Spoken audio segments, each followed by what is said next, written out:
Senate Minority Leader Mitch McConnell. Mr. Leader, welcome back to Special Report. Glad to be with you. Senator, Speaker Pelosi tested positive for COVID today. More than 24 lawmakers have tested positive in recent weeks.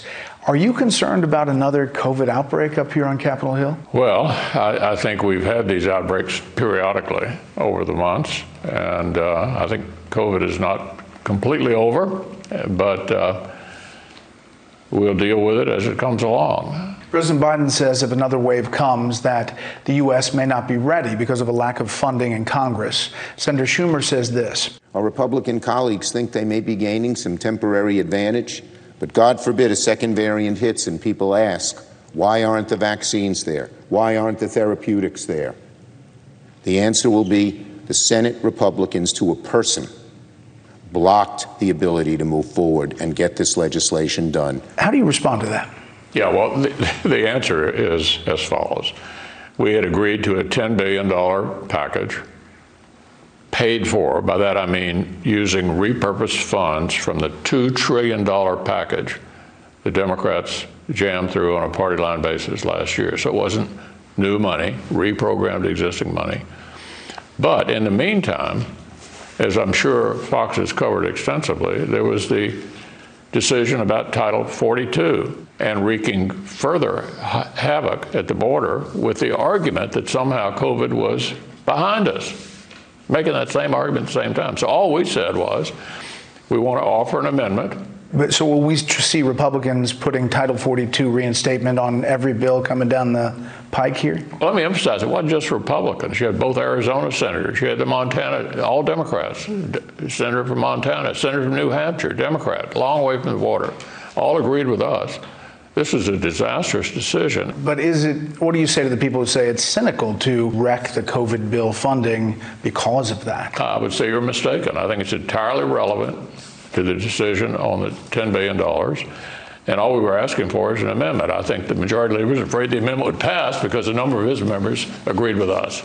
So this is a big issue, and Texas Governor Greg Abbott is in the middle of all of this. Yeah. He has a solution. Here's what he says. They're moving across the entire country. As they move across the entire country, what better place for them to go to than the steps of the United States Capitol? They get to see the wonderful Capitol, but also get closer to the people who are making these policies that are allowing people to come across the border illegally. What do you think of that move? Well, I certainly understand his frustration. I mean, this is a federal government responsibility.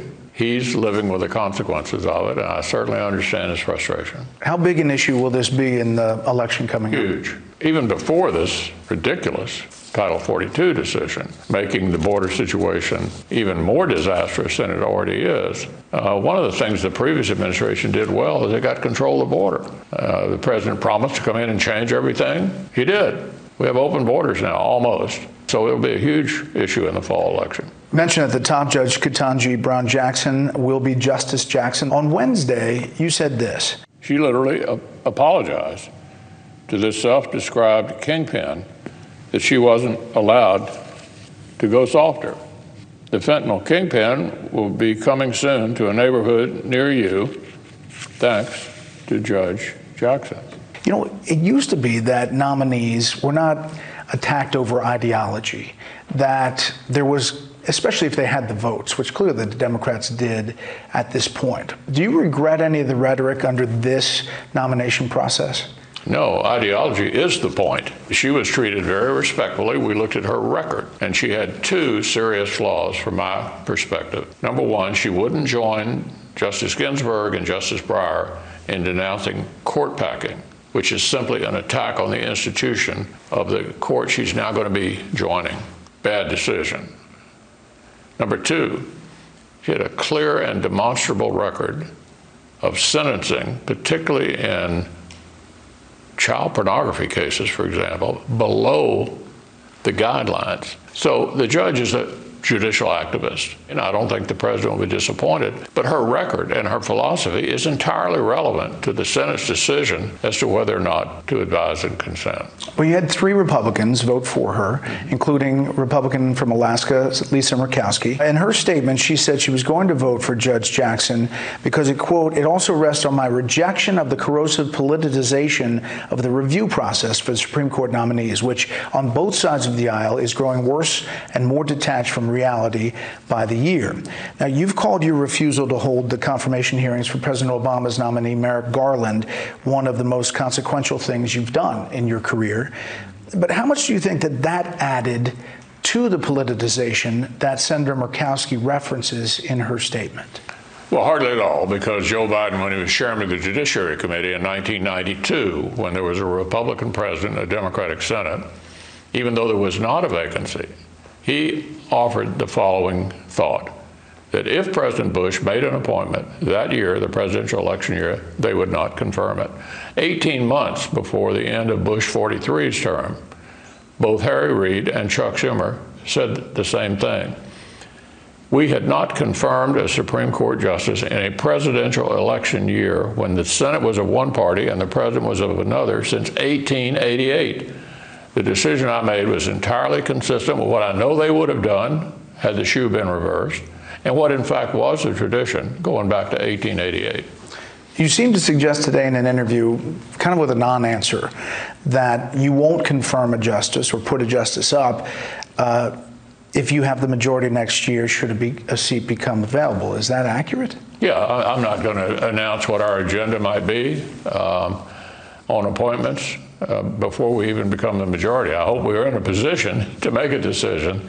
Some of the appointments we'd like to discourage are all of these agencies and executive branch appointments that have been going to people who are on the radical left, who've created a lot of the problems that the country is wrestling with now. So the Senate is in the personnel business, and I'm confident we will use our influence to try to move the administration in a different direction. Do you agree that it's become toxic? Do you think that the confirmation process could calm down from both sides?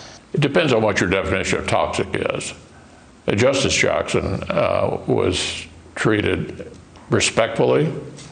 We talked about her record and her record only.